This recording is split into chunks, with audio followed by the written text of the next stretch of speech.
Hello, all you Three Bridge patrons. Got a lot of exciting things to show you here at Three Bridge in the near future, but today we're actually just talking about beer again. We have, not surprisingly, another Helles beer. This one looks like St. Pauli Girl, but way more wholesome in terms of the label. So that's actually the brewer's grandmother. The brewer of This beer, that's his grandmother. oh, well, she's I wonder if she's aged as gracefully as the photo. She obviously could hold at least, I'm counting 8 beers on there. Oh, 9 beers on there. That's pretty impressive. So we're kind of excited to do another Helles because, ironically, they are actually super enjoyable drinking. They're good. So They are. This is actually the highest rated one in the community. oh, so we might be in for a treat, guys. I'm really hopeful of this. It's got a 3.6. Looked like the Germans still enjoyed it, unlike the Marzen that we had. Sure. Yeah, this could be tasty. Well, I guess we shouldn't waste any time getting into it because it is a Helles and, you don't want too much of the same, but you don't want too little of the same. Should be a nice golden color, light floral, which color looks pretty good. Yeah. So far, yeah, that's beautiful. This is actually probably one of the cleanest looking Helleses we've had. This is really, really translucent, like you can see, no opacity. It is like, The color actually reminds me of like a Bud Light. yeah, I'd say Bud Heavy, but that's my only, Fair enough. yeah, it's a little bit richer color.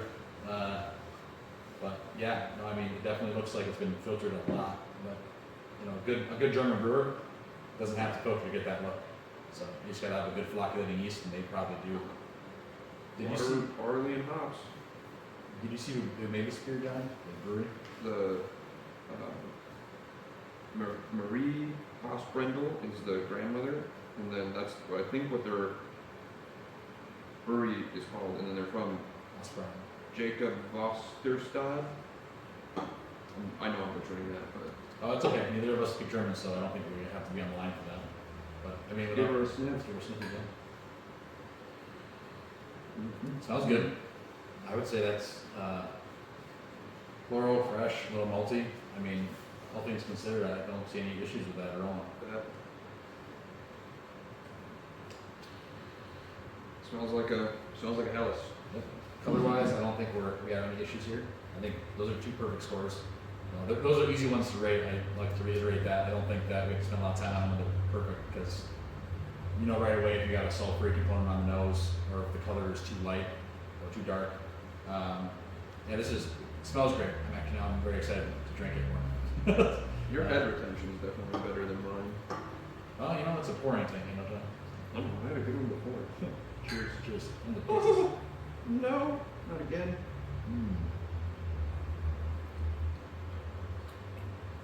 That is delicious.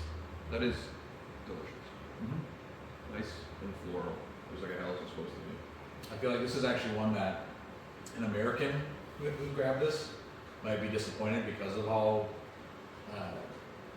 well balanced it is and like still has a little bit of a body on it. It's not like this super dry lager.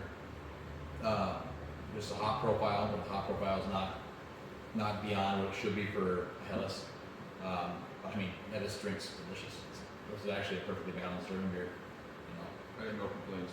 Yeah, this would essentially be a perfect American lager too. Like if we had this at a brewery somewhere in the U.S., you would still call this perfect because in the craft world of lagers and pilsners, this would probably hit all the marks as well. So, man, I hate to be quick in bed with this one here, but I feel like I don't really have anything negative to say about it. And I feel like that might be the quickest judgment I made on anything during this advent calendar because this is delicious. It's a 4.8% beer, so a little bit lighter than the rest of the Helles's that we've had too.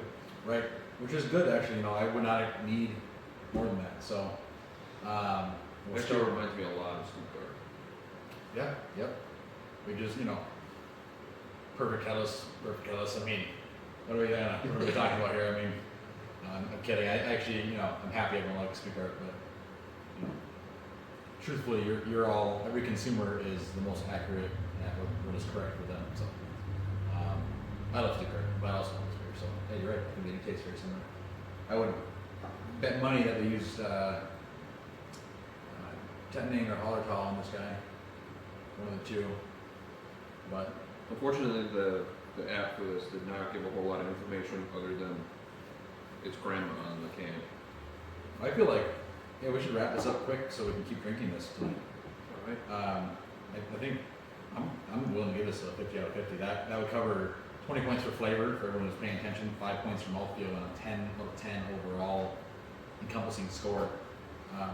I think it's hard to give it anything less than that. Not our first perfect beer. We gave the Pilsner, the German Pilsner from the other day. Yep. A7. These are 12. Yeah, that's so. I think these are right next to each other though in terms of quality.